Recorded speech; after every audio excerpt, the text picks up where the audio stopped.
Hello students and welcome you again to another session of grammar. ठीक है, और कुछ बच्चे बोल रहे हैं मैम अभी तो आप सिर्फ ग्रामर पढ़ा रहे हो, हम फिर से होली के बाद लौटेंगे वर्ड पावर के साथ। ठीक है, जिन बच्चों का कंप्लेंट था ना कि मैम ग्रामर भी पढ़ाते जाइए, तो ऐसा नहीं है कि वोकैब मैंने छोड़ा है, होली के बाद फिर से वोकैब कंटिन्यू करूँगी। आज एक बहुत अच्छा कॉन्सेप्ट है, डेट इज़ ओनली। अब आपके दिमाग में आएगा कि ये ओनली है क्या, ये क्या इतना इंपॉर्टेंट वर्ड है कि इस पर एक पूरा वीडियो बन सकता है। बिल्कुल, ओनली बहुत इंपॉर्टेंट वर्ड है। ठीक है, ये ओनली के पोजीशन से बहुत सारे एरर्स हमारे एग्जाम्स में आए हैं। आप लास्ट ईयर का पेपर ही देखो ना, अगस्त का या आई थिंक 3rd या 5th अगस्त के पेपर में ओनली से रिलेटेड कॉन्सेप्ट वाला एरर आया है। Very important word. ओनली का मतलब होता है केवल, सिर्फ। ठीक है, अब ये ओनली इतना इम्पॉर्टेंट क्यों है और इस पर एक वीडियो कैसे बन सकता है। आप देखो, इसके बहुत सारे एस्पेक्ट्स को हमें डील करना है। पहले तो ग्रामर अगर हम पढ़ रहे हैं तो देखना है कि ये ओनली वर्ड है क्या। सिर्फ हिंदी जान लेने से नहीं चलेगा। इस ओनली का मतलब है सिर्फ, केवल। अगर इसको हम देखते हैं कि ये इसका पार्ट ऑफ स्पीच क्या है, तो हमारा जो ओनली वर्ड है ये सेंटेंस में आपको डिसाइड करना है देख के कि सेंटेंस में इसके यूज़ को ध्यान में देखते हुए डिसाइड करना है कि कहाँ का ओनली एडजेक्टिव है, कहाँ का ओनली एडवर्ब है, और ओनली हमारा कंजंक्शन भी हो सकता है। ओके, तो ओनली को हम तीनों रूप में यूज़ कर सकते हैं, एडजेक्टिव भी, एडवर्ब भी। वो तो देखना है कि सेंटेंस में ओनली किस तरीके से यूज़ है। इसे लिखा मैंने, she is the only child of her parents।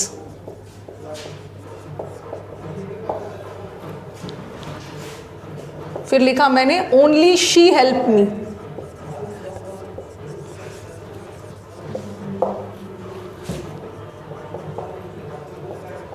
she only spoke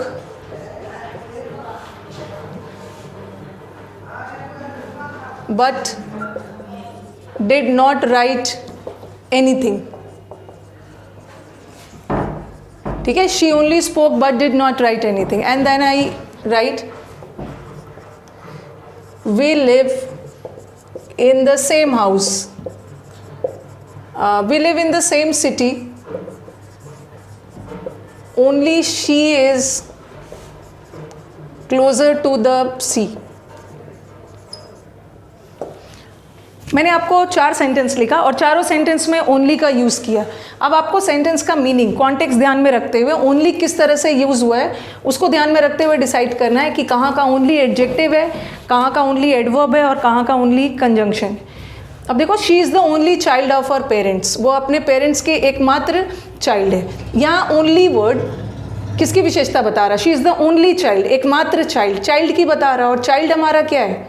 noun है। ठीक है, हमारा चाइल्ड नाउन है और नाउन को डिस्क्राइब करने वाले वर्ड्स एडजेक्टिव है। तो इस सेंटेंस में ओनली को कैसे यूज़ किया गया? As an adjective. Okay, next आ जाओ। ओनली शी हेल्प मी, केवल उसने मेरी हेल्प की। ये ओनली वर्ड किसकी विशेषता बता रहा है? ओनली शी की बता रहा है। और शी क्या है? प्रोनाउन। और नाउन और प्रोनाउन को डिस्क्राइब करने वाले वर्ड्स एडजेक्टिव। तो ऊपर के दोनों सेंटेंस में ओनली को किस तरह से यूज़ किया गया है? As an adjective. Okay, next वाला सेंटेंस देखो। She only spoke but did not write anything, उसने सिर्फ बोला बट लिखा कुछ भी नहीं। ये सेंटेंस, शी ओनली स्पोक, उसने सिर्फ बोला, लिखा कुछ भी नहीं। तो ये ओनली वर्ड ना शी की विशेषता नहीं बता रहा है, ये ओनली वर्ड उसके बोलने की, स्पोक की। और स्पोक क्या है? वर्ब, और वर्ब को डिस्क्राइब करने वाले वर्ड्स एडवर्ब है। तो यहाँ का ओनली किस रूप में काम कर गया? एडवर्ब के रूप में। अगर मैं इसी सेंटेंस को थोड़ा पलटती, ओनली का पोजीशन इधर उधर चेंज हो जाता है ना, तो उससे मीनिंग भी चेंज हो जाता है। अगर यही सेंटेंस ऐसा रहता, only she spoke but everybody was silent. अब देखो, ओनली का पोजीशन बदला है।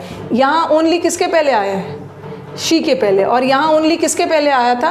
स्पोक के पहले। यहाँ ओनली स्पोक के पहले आया है, तो ये स्पोक की विशेषता बता रहा है। और स्पोक वर्ब है, और वर्ब की विशेषता बताने के लिए एडवर्ब चाहिए। और यहाँ सेंटेंस देखो, ओनली शी स्पोक, सिर्फ उसी ने बोला, बाकी सारे लोग साइलेंट है। तो यहाँ पे तुलना किसकी हो रही है? शी की तुलना की जा रही है एवरीबडी से। सब बाकी सारे लोग साइलेंट है, सिर्फ शी ही बोल रही थी। तो यहाँ जो ओनली है ना, शी की विशेषता बता रहा है। और शी क्या है? प्रोनाउन।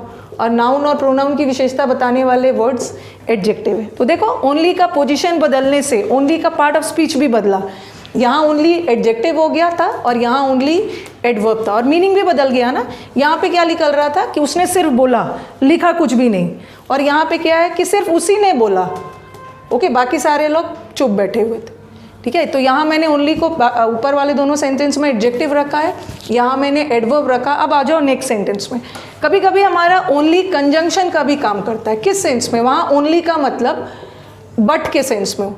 जब ओनली कंजंक्शन का काम करता है ना, तो वहाँ क्या सेंस में निकल रहा है? बट, लेकिन के सेंस में। बट एज एन एडजेक्टिव और एज एन एडवर्ब ओनली का मतलब सिर्फ और केवल के सेंस में निकल रहा है। देखो, we live in the same city, हम सेम शहर में रहते हैं, बट शी बस नदी के किनारे वो रहती है, इसका मतलब है मैं सी के क्लोजर नहीं हूँ।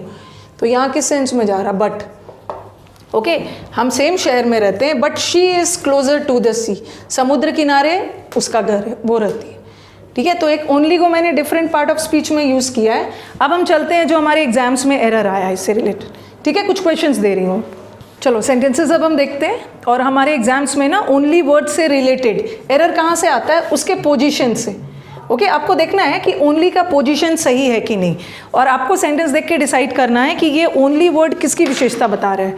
ओनली वर्ड को उसी वर्ड के पहले लगाना है जिसकी विशेषता वो बता रहा है।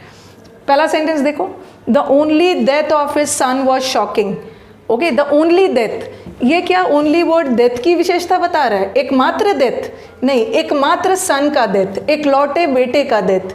तो ये ओनली वर्ड डेथ की विशेषता नहीं बता रहा है, ये ओनली वर्ड का पोजीशन ही गलत है, डेथ की नहीं बता रहा, एक लौते सन का डेथ। तो यहाँ पे गलत है, होना क्या चाहिए? The death of his only son, ठीक है। ये ओनली वर्ड को उस वर्ड के पहले आना चाहिए जिसकी विशेषता वो बता रहा है, okay. They only work when they have no money, they only work, only work का मतलब केवल काम करते हैं, बट सेंटेंस ये नहीं बता रहा है। सेंटेंस बोल रहा है कि वो काम तभी करते हैं जब उनके पास पैसे नहीं होते हैं। तो दे ओनली वर्क, ये भी गलत है। ओनली वर्क का मतलब क्या है? वो सिर्फ वर्क करते हैं, बट बोलना क्या चाह रहा है? वो वर्क करते हैं बट कब? जब उनके पास पैसे नहीं होते हैं। तो ये भी गलत हो गया।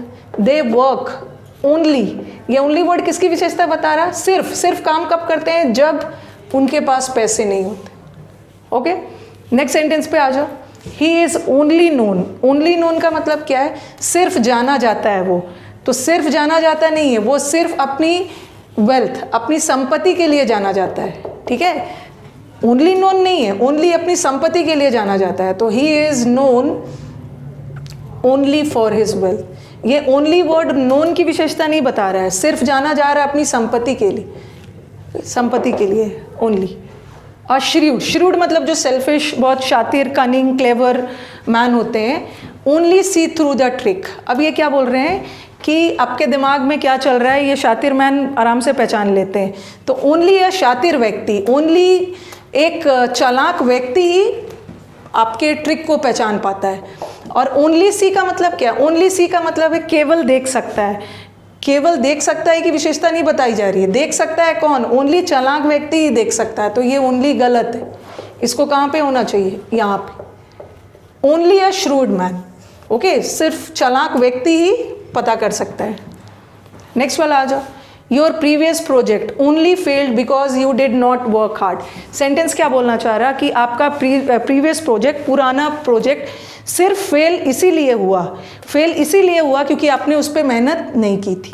अब यहाँ पे सेंटेंस देखो, ओनली फेल्ड का मतलब है केवल फेल्ड प्रोजेक्ट नहीं हुआ। ये बोलना चाह रहे हैं आपका प्रोजेक्ट फेल केवल इसीलिए हुआ क्योंकि आपने मेहनत नहीं की, इसके लिए ये ओनली वर्ड बताया जा रहा है, केवल इस। और यहाँ का मीनिंग क्या जा रहा है? ओनली फेल्ड का मतलब क्या है? सिर्फ फेल हुआ। लेकिन वो तो बता रहे हैं ना, फेल हुआ केवल इसीलिए क्योंकि आप मेहनत नहीं की। तो होगा the previous paper failed only because, कारण बता रहे हैं, ओनली बिकॉज आपने मेहनत नहीं की। ये आप चेक करना, ये हमारे 2017 के पेपर का है, ओके, प्री में आया हुआ क्वेश्चन है, वेरी गुड क्वेश्चन। इसी ओनली वर्ड पे, the CEO only discussed the new venture, with his manager. अब सेंटेंस देखो, the CEO only discussed.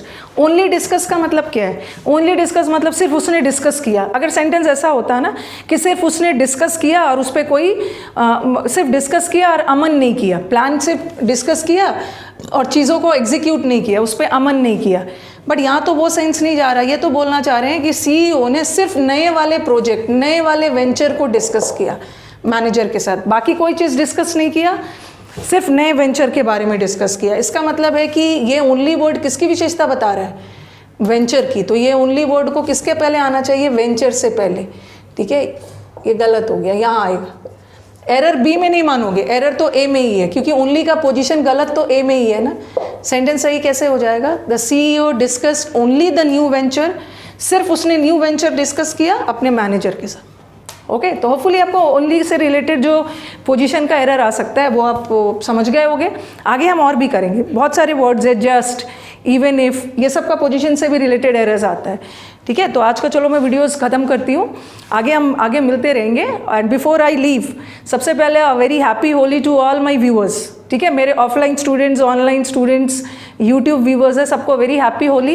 And I wish कि आपका होली के कलर्स की तरह आपका लाइफ भी कलरफुल रहे. चलो ठीक है, अब होली के बाद आपको वीडियोस और भी अच्छे अच्छे मिलेंगे. थोड़ा सा होली की वजह से थोड़ा डिले हो सकता है, ठीक है, लेकिन आगे आपको वीडियोस और भी मिलते रहेंगे. चलो अब मिलते हैं. और अगर आपको रियली में ये ओनली वाला वीडियो पसंद आया क्लास, तो do share it and like तो उसे ज़रूर करो. ओके, एंड बहुत सारे स्टूडेंट्स का कहना होता है कि मैम नहीं मिल पा रहा है नोटिफिकेशन, तो बेल आइकॉन है नीचे, प्रेस करो, आपको अपडेट्स मिलते रहेंगे और आगे आपको और भी अच्छे अच्छे वीडियोस मिलेंगे. चलो मिलते हैं. And once again a very happy Holi to all my viewers. चलो, थैंक यू.